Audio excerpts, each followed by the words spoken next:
8वा अध्याय. श्री गणेशाय नमः. भद्रायुचा पराक्रम. भद्रायुचा विवाह. भद्रायुची परीक्षा. भद्रायुचा पराक्रम. श्री गणेश नमः. हे शिवशंकरा तुझा जय जयकार असो. हे सदाशिवा तू विद्या ब्रह्ममूर्ती आहेस. तू शिवयोगी रूपाने प्रकट होऊन भद्रायुला अनेक विषय संबंधी यथा सांग उपदेश केलास. पुराणकर सूतसुनिकांना सांगतात. शिवयोगी भद्रायुला शिवकर कवच शिकवले. मृत्युंजय मंत्राने अभिमंत्र केलेली भस्म त्याच्या शरीराला लावले. त्याच्या गळ्यात मोठ्या प्रेमाने रुद्राक्षमाळ घातली. त्याला एक उत्तम शंख दिला. त्या शंखनादाने सगळे शत्रू बेशुद्ध पडतील असा त्यात सामर्थ्य होते. त्रैलोक्यात अत्यंत दुर्मिळ असे खडक दिले. ते खडक भात शत्रू जळून भस्म होतील असे अद्भुत समर्थ त्यात दिले होते. अहो भोळा सांब सदाशिव प्रसन्न झाले की त्याची देणेही अलौकिक असतात. मग तो शिवयोगी भद्रायुला उत्तम आशीर्वाद देत म्हणाला, तुला आरोग्य दीर्घ आयुष्य लाभेल. ऐश्वर्य संप्राप्तीने तू सर्व लोकात श्रेष्ठ ठरशील. तू सतत शिवविजयी होऊन पृथ्वीवर हजारो वर्ष राज्य करशील. या सर्व प्रकारची लक्ष्मी प्राप्त होऊन तुझी सर्वत्र कीर्ती होईल असा आशीर्वाद देऊन तो शिवयोगी तिथेच अदृश्य झाला. भद्रायू आणि सुमिती सदैव शिवस्मरण करीत असत. इकडे काय झाले? भद्रायूचा राजा जो पिता दशहनपती वाज्रभाऊ त्यांच्यावर शत्रूने आक्रमण केले. मगध देशाचा हेमस्त नावाचा राजा आपली अफाट सेना घेऊन वज्रभाऊवर आक्रमण करण्यास आला. त्याने वज्रभाऊचे सर्व राज्य लुटले. धान्य स्त्रिया लुटल्या. वज्रभाऊच्या राजवाड्याला त्याने वेढा घातला. वज्रभाऊ त्याचे अमात्य दास दासी राजस्त्रिया या सर्वांना पकडून तो घेऊन चालला. ही बातमी भद्रायूला समजताच त्याने आपल्या शरीरावर शिवकवच धारण केले. शिवयोगीचे गुरु स्मरण केले. मृत्युंजय मंत्राचा जप केला. शिवस्मरण करून सर्वांगाला भस्म लावले.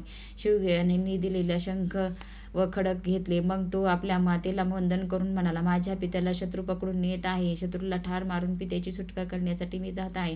गुरुचरणाचा दास असलेला मी गुरुकृपेने प्राप्त झालेला समर्थाने व पराक्रमी सर्व राज्याचा पराभव करून व त्यांना जिवंत पकडून तुझ्या पायाशी आणीन, तेव्हा तू मला आशीर्वाद दे. असे सांगून भद्रायू अत्यंत त्वरित निघाला. त्याच्याबरोबर पत्कराचा पुत्रही सुनेही होता.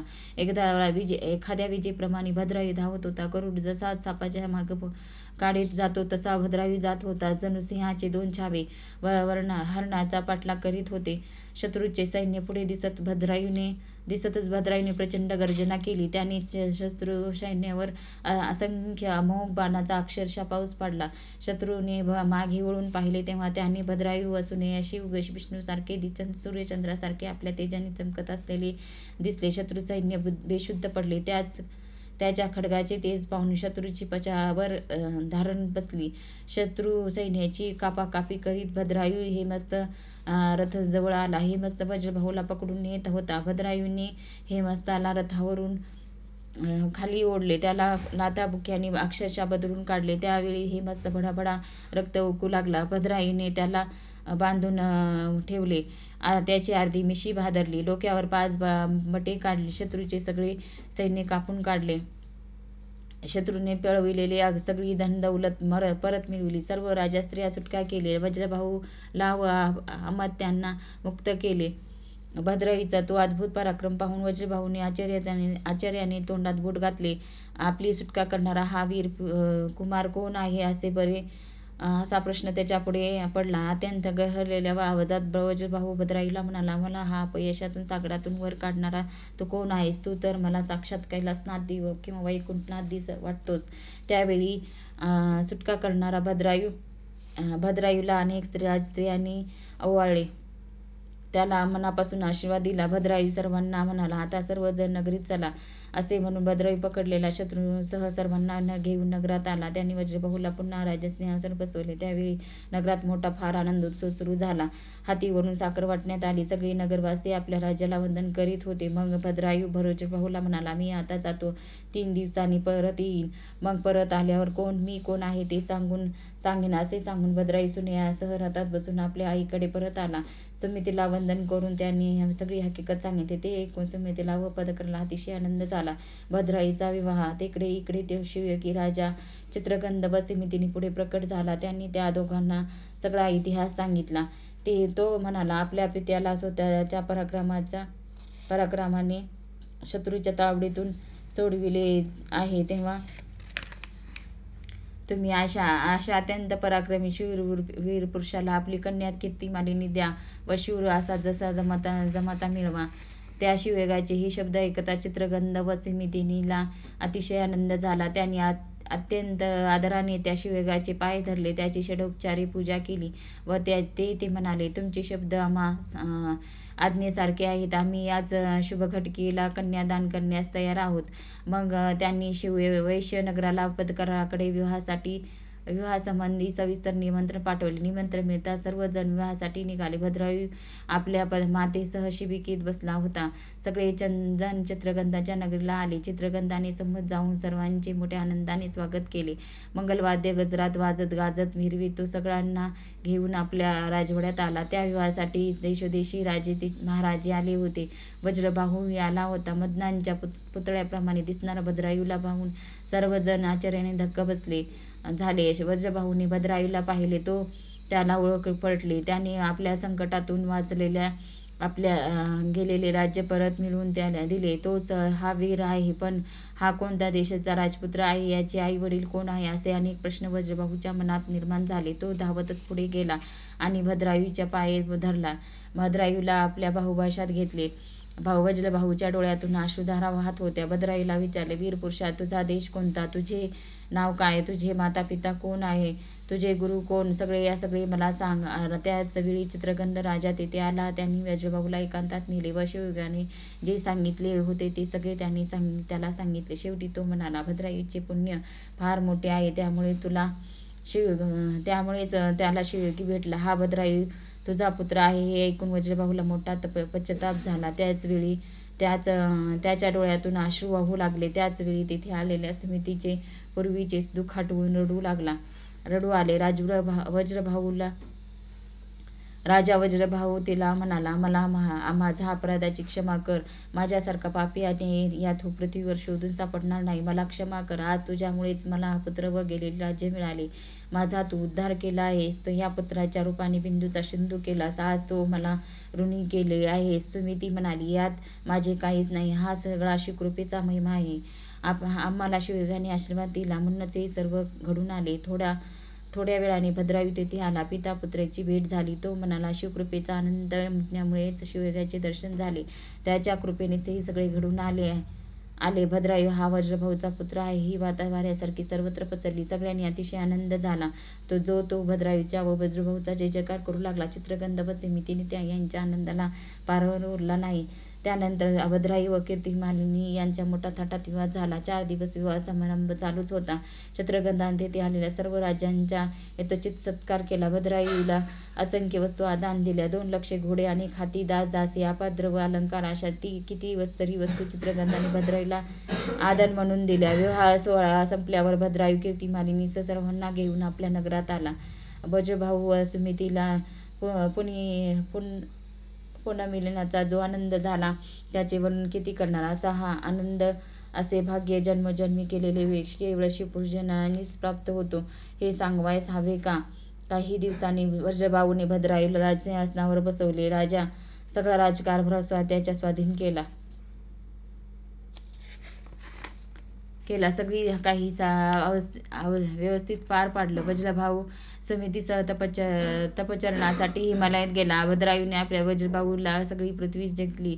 हेमरथाला मुक्त केले. शिवाराधना करी, ज्योतिर्लिंगाचे त्रिकाळ पूजन करी त्यांनी पृथ्वीवर दीर्घकाळ सुखाने राज्य केले. शिवकवच भस्मधारण, रुद्राक्षधारण व शिवयोगी कृपा पूजन करीत शिवयोगीची कृपा याचे महात्म्य आणखी काय सांगावे. आता पुढे काय झाले ते शांतचित्तेने ऐका. भद्रायूची परीक्षा.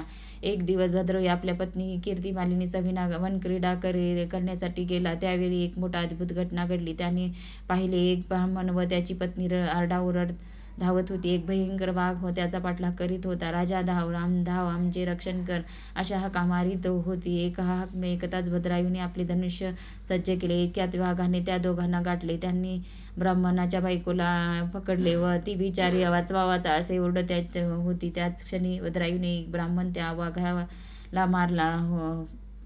एक बाण त्या वाघाला मारला, परंतु त्या भयंकर वाघाला त्या बाणाचा काही परिणाम झाला नाही. तो त्या ब्राह्मण पत्नीला घेऊन झाडीत नाहीसा झाला. आपल्या पत्नीने पत्नीला वाघाने नेलेले पाहून तो ब्राह्मण शोक करू लागला. पत्नीला हाका मारू लागला, प्रिये, मला एकट्याला सोडून तू का परलोकाशी कशी बरी गेलीस? आता मी कसे जिवंत राहू?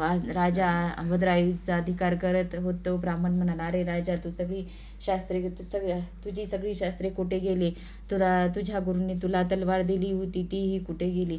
तुझे धनुष्य कुठे आहे? तुला 12,000 नागाचे बळ मिळाले आहे, मी ते ऐकतो, पण ते खोटेच आहे असावे. तुझा हा खडग, शंख, खडक, मंत्रस्त्र विद्या यांचा तुला काय उपयोग? आपल्या शरणागताचे जो रक्षण करू शकत नाही, त्याच्या शास्त्राचा सामर्थ्याचा काय उपयोग? माझ्या पत्नीला वाघाने सर्वांच्या देखत नेले.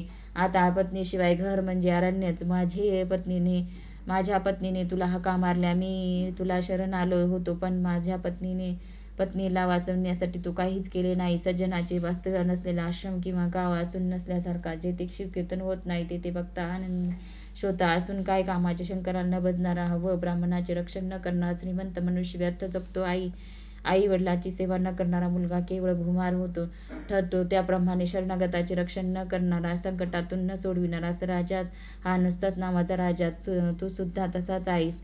अशा प्रकारे तो ब्राह्मण शोक करू लागला. आता भद्रायूला अतिशय वाईट वाटले. स्वतःच्या पराक्रमाचा, असमर्थाचा त्याने धिक्कार केला. मग तो त्या ब्राह्मणाजवळ जाऊन म्हणाला, ब्राह्मणा, माझा पराक्रम आज नष्ट झाला. या अधम अशा माझ्यावर कृपा कर. तू शोक करू नको. तू मागशील मी ते देईल. तू दुसरे लग्न करून सुखी हो. असे हवे असेल तर माझे राज्य तुला देतो. ब्राह्मण म्हणाला, अरे राजा, ज्याला पत्नी नाही त्याला धनदौलताची काय उपयोग? तुझे राज्य घेऊन मी काय करू? माझी मरण पावलेली पत्नी मला परत मिळणार आहे का? मूर्खाला श्रेष्ठ ग्रंथाला बुद्धीचा विवाहाचा तहाने व्याकुळ झालेला, तूप पाजण्यासाठी भुकेने कासावीस झालेला गंध अक्षदाचा चित्तग्रस्ताला नृत्य गायनाचा काय उपयोग? त्याचप्रमाणे माझ्या पत्नीला वाघाने ठार मारले असता तुझ्या संपत्तीचा, राज्याचा काय उपयोग? तू मला माझी पत्नी आणून दे. भद्रायू म्हणाला, ब्राह्मणा, मला क्षमा कर. मी तुझी पत्नी परत आणून देऊ शकत नाही. तो ब्राह्मण भद्रायूची परीक्षा पाहत होता. ब्राह्मण म्हणाला, तर मग तुझी पत्नी मला दे. राजा भद्रायू म्हणाला, अरे ब्राह्मणा, तू हे काय मागतो आहेस? अरे परस्त्रीचा नुसता स्पर्श सुद्धा मनुष्याचा स्वर्ग सुधक असतात. सर्व नाश होतो. परस्त्री उपभोग घेतल्याने होणारा पापाला कोणतेही प्रायश्चित नाही. तुला माहीत नाही का? ब्राह्मणाला म्हणाला, राजा, मी एवढी प्रखर तपश्चर्या केली आहे. तिच्या प्रभावाने ब्रह्मा इत्यादी भयंकर महापापाची मी नाश करीन. तेव्हा मला तुझी पत्नी दे, नाही तर तू नरकात जाशील. ब्राह्मण असे म्हणाला असता भद्रायूने आपली कीर्ती मालिनी त्या ब्राह्मणाला देऊन प्रायश्चित म्हणून अग्री प्रवेश करण्याचे ठरविले. मग भद्रायूने संकल्पपूर्वक कीर्ती मालिनी त्या ब्राह्मणाला दान दिली. त्याच क्षणी तो ब्राह्मण तेथेच गुप्त झाला. भद्रायूने अग्नी प्रज्वलित केला, स्नान केले, रुद्राक्ष धारण केले, सर्वांगाला भस्म लावले, शिवमंत्राचा जप केला, शिवयज्ञाचे स्मरण करीत अग्नीला 3 प्रदक्षिणा घातल्या. मग शिवनामाचा घोष करीत तो अग्नी उडी टाकणार. तो त्या अग्नीतून भगवान शंकर पंचमुख सदाशिव पार्वतीसह प्रकट झाले. ते पाहून भद्रायूला अतिशय आनंद झाला. त्यांनी भगवान सदाशिवाची स्तवन केले. त्याच्या स्तुतीने प्रसन्न झालेले भगवान सदाशिव म्हणाले, राजा, तुझ्यावर मी प्रसन्न झालो आहे. तुझ्या भावभक्तीची धैर्याची परीक्षा पाहण्यासाठी मी स्वतः ब्राह्मणाचे रूप घेतले होते. जिला वाघाने पकडले होते ती दुसरी कोणी नसून माझी उमादेवीच होती. तुझ्या बाणाचा ज्याच्यावर काही परिणाम झाला नाही तो वाघ माया निर्मित होता. तुझ्या धैर्याची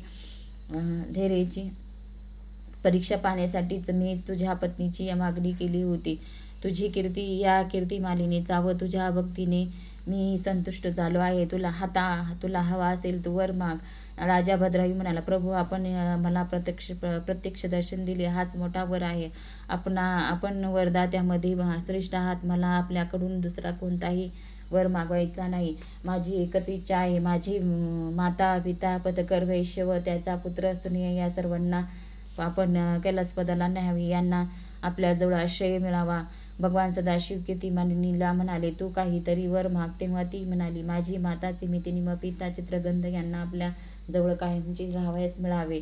तथास्तु म्हणत भगवान सदाशिव म्हणाले, तुम्ही दोघेही जे जे मागितले ते सर्व मी तुम्हाला दिले आहे. माझे सारे चित्त तुमच्या ठिकाणी गुंतलेले आहे. असे बोलून भगवान सदाशिव अदृश्य झाले. मग राजा भद्रायुने भगवान सदाशिवाच्या पूर्ण कृपेने आपली पत्नी कीर्तिमालिनी हिच्या समवेत सर्व सुखाचा उपभोग घेत 10,000 वर्ष राज्य केले. त्यानंतर आपल्या पुत्रांना राज्य देऊन ती दोघे शिवपदाला गेली. भगवान सदाशिवाच्या पूजनाने त्यांना हे फळ मिळाले.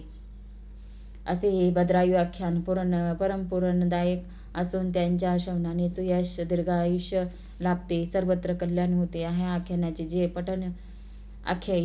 आख्यानाचे पठण करतील ते वादविवादात विजयी होतील, त्यांना सर्वत्र कीर्ती प्राप्त होईल. हे भद्रायू आख्यान मोठे अद्भुत आहे. यातील शब्द ही बिल्वपत्रे आहेत.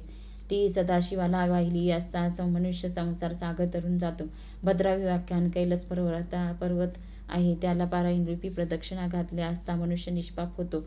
स्कंदप्रमाच्या ब्रह्मोत्तर खंडातील श्री शिवलीलामृत ग्रंथाचा 8वा अध्याय समाप्त. श्री सांब शिवार्पणमस्तु. शुभम भवतु. ओम नमः शिवाय.